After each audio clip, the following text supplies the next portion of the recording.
Hello प्यारे बच्चों, कैसे हो सभी बच्चों। आज हम पढ़ने वाले हैं क्लास 6 की इंग्लिश लिटरेचर की बुक डेजी, जिसका नाम है a text book for class 6।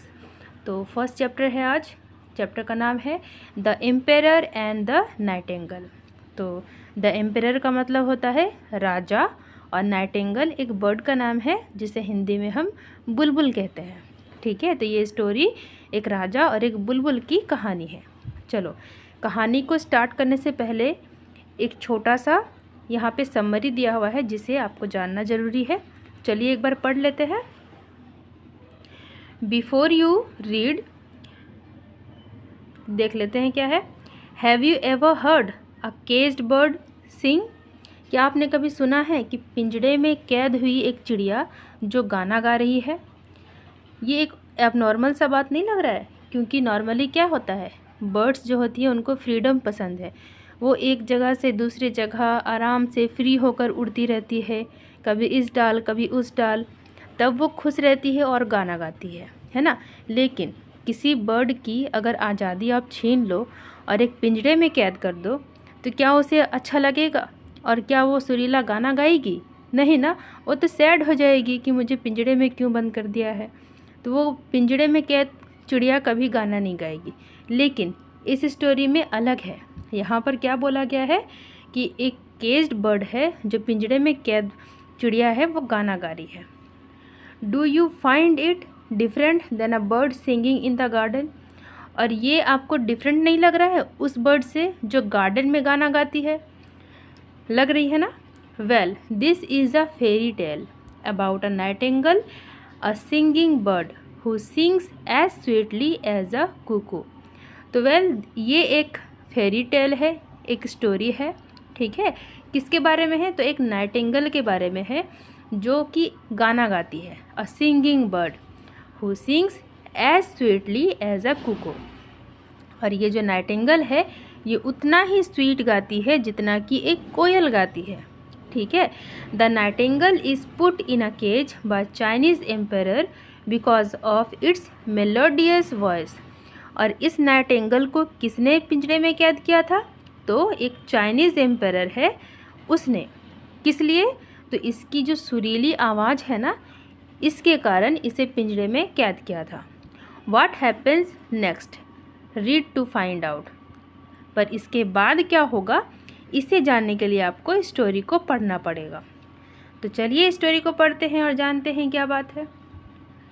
देखो इस तस्वीर को, ये कैसा लग रहा है? एक महल की तरह, एक चाइनीज़ महल है ना। पढ़ते हैं क्या है। Long ago in the land of China there lived an emperor, he had a majestic place. तो बहुत समय पहले की बात है, चाइना के अंदर एक जगह है जहाँ पर एक मजेस्टिक पैलेस है। मजेस्टिक का मतलब होता है ग्रैंड, बहुत बड़ा सा राजशाही सा एक पैलेस। पैलेस मतलब एक राजा जहाँ पे रहते हैं ना, राजमहल जिसे आप कह सकते हैं, तो वो था। और वहाँ पर एक एम्परर रहता था। ठीक है, एम्परर का मतलब मैंने बताया था क्या होता है, क्या होता है? राजा। तो ये चाइना की बात है। चाइना पे एक जगह है जहाँ पर एक मजेस्टिक पैलेस है और वहाँ पर एक राजा रहता था, चाइनीज़ राजा। Behind the palace there was a huge forest and a nightingale lived in it. और इसी मजेस्टिक पैलेस के पीछे एक बड़ा सा फॉरेस्ट था, ह्यूज फॉरेस्ट। ह्यूज मतलब बड़ा, फॉरेस्ट मतलब जंगल। तो एक बड़ा सा जंगल था। And a nightingale lived in it, और उसी जंगल में ये नाइटिंगेल रहती थी। नेक्स्ट पेज में देखते हैं क्या है। The Nightingale sang so melodiously that it was known far and wide। ये जो नाइटिंगेल थी ना, तो ये बहुत ही सुरीला गाना गाती थी, और जिसकी वजह से दूर दूर तक लोग इसकी गाने की वजह से इस नाइटिंगेल को पहचानते थे। People even wrote book about it. यहाँ तक कि कई सारे लोगों ने तो इस नाइटिंगेल के बारे में किताबें भी लिख दी है। What is this nightingale? Why I know nothing about it? तो ये जो चाइनीज़ एम्परर था ना, ये जो राजा है, तो ये कह रहा है कि व्हाट इज़ दिस नाइटिंगेल, ये नाइटिंगेल क्या है और मुझे अब तक इसके बारे में क्यों जानकारी नहीं थी। One day the emperor read one of the books and wished to see the bird singing. एक दिन क्या होता है, इस एम्पेरर ने, इस राजा ने इसकी किताब पढ़ी। ऊपर में मैंने यहाँ पे बताया था ना कि people even wrote books about it, यहाँ तक कि लोगों ने इस नाइटिंगेल के बारे में, और ये जो नाइटिंगेल गाना गाती है इतना सुरीला, इस बारे में कई सारी बुक्स भी लिखे हैं। तो उसी बुक में से एक बुक इस राजा ने भी पढ़ी और जाना कि ये एक नाइटिंगेल है और बहुत सुरीला गाना गाती है। And wished to see the bird singing. और फिर क्या होता है, और ये एम्परर है वो कहता है कि मुझे इस सिंगिंग बर्ड से मिलना है, ठीक है, मुझे इसे देखना है और मुझे मिलना है, इसका गाना सुनना है, आखिर ये नाइटिंगेल कहाँ रहती है। तो ऐसा इस एम्परर ने विश किया। The emperor ordered his man to bring the nightingale to the palace. फिर उस एम्परर ने अपने जो लोग थे वहाँ पे इसकी खातिरदारी में, तो उन लोगों को कहा इस एम्परर ने कि जाइए आप लोग उस नाइटिंगेल को ढूंढ कर लाइए मेरे पैलेस में। अब सभी लोग जंगल चले गए, जो उस मजेस्टिक पैलेस के पीछे था ना एक बड़ा सा फॉरेस्ट, तो वहाँ पर सभी लोग चले गए। क्यों चले गए? उस नाइटिंगेल की तलाश में। देखो यहाँ पर सभी लोग आए हुए हैं यहाँ पे, है ना, नाइटिंगेल को ढूंढने के लिए। देयर इट इज़, एक ने उसे ढूंढ लिया। क्या कह रहा है? देयर इट इज़, देखो वो नाइटिंगेल वहाँ पर है। Only a kitchen made had seen the Nightingale. Kitchen made का मतलब होता है जो खाना पकाती है ना, वो, ठीक है। तो only a kitchen made had seen the Nightingale. उस नाइटिंगेल को किसने देखा? वो जो किचन मेड थी, जो खाना पकाती थी राजा के पैलेस में, उसने देखा। She took them to the bird. फिर उसने क्या किया? किचन मेड ने सभी लोगों को उस नाइटिंगेल के पास ले गई, ठीक है। नेक्स्ट पेज में देखते हैं क्या है। The kitchen maid ask the nightingale to come to the palace with them. फिर उस किचन मेड ने नाइटिंगेल से कहा कि आप प्लीज़ हमारे साथ पैलेस में चलिए। अब देखते हैं नाइटिंगेल क्या जवाब देती है। The nightingale agreed to go to the palace with them.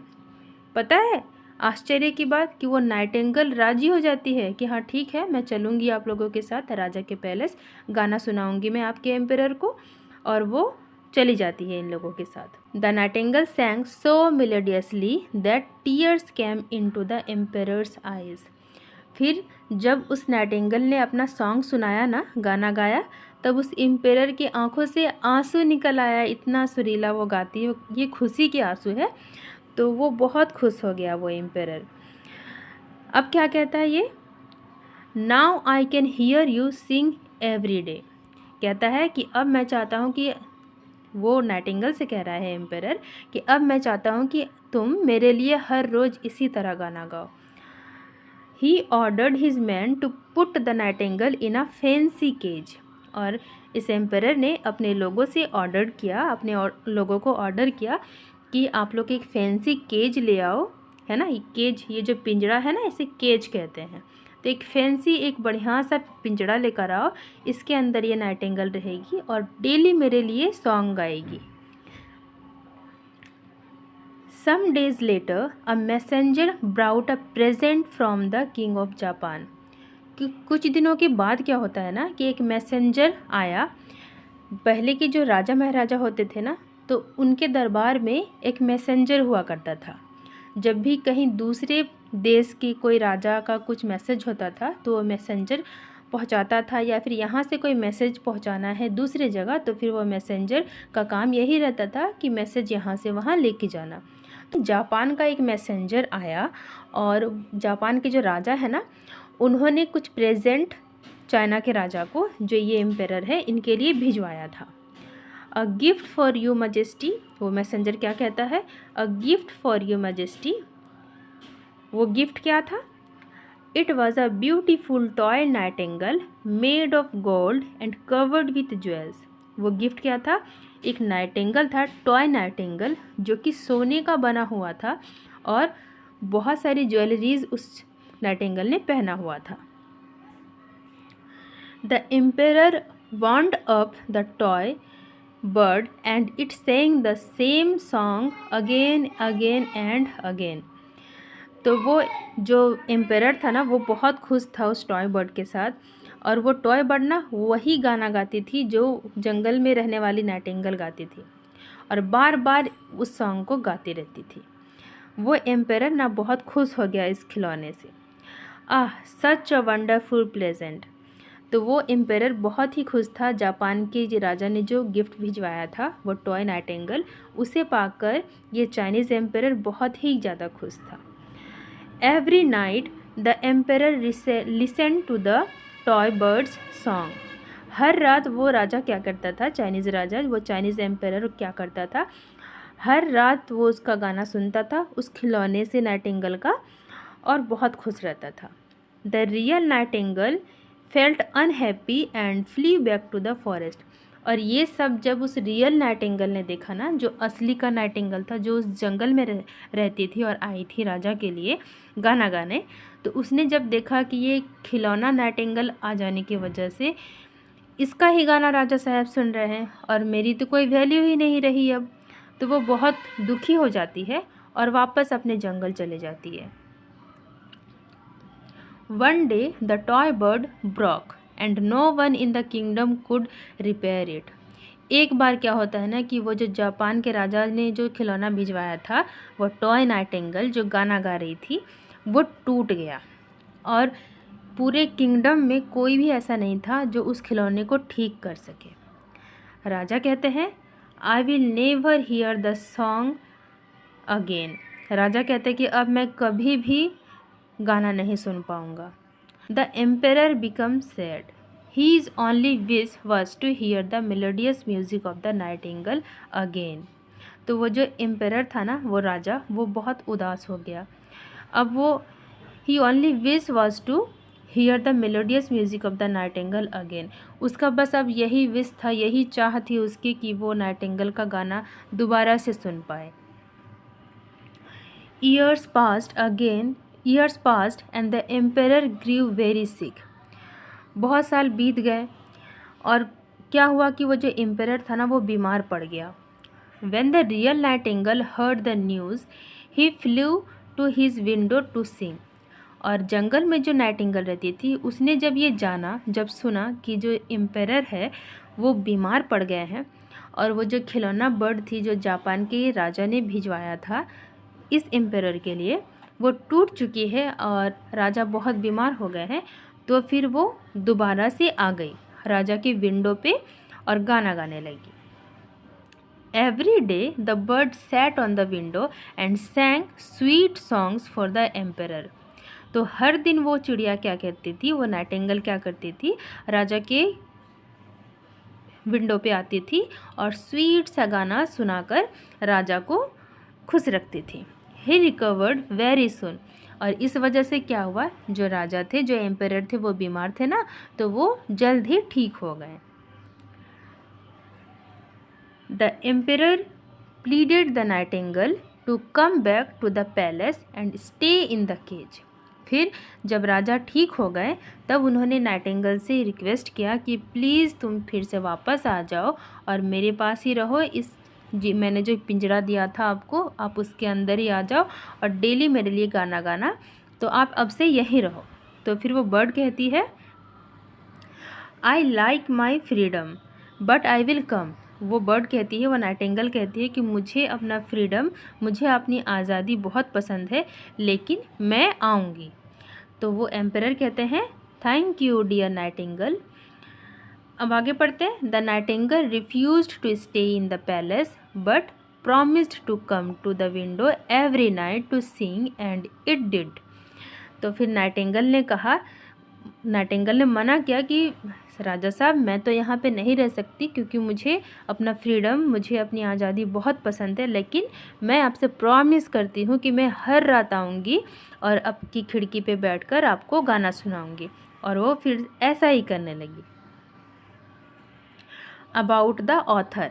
अब ये जो स्टोरी है the emperor and the Nightingale, ये जिसने लिखा है, जिन्होंने लिखा है, उसके बारे में यहाँ पर जानकारी दी हुई है। This beautiful story was written by Hans Christian Andersen. तो ये किसने लिखा है? हैंस क्रिश्चियन एंडरसन ने, who was born in Denmark on April 2, 1805। और इनका जन्म कब हुआ है? 2 अप्रैल 1805 में। कहाँ पे?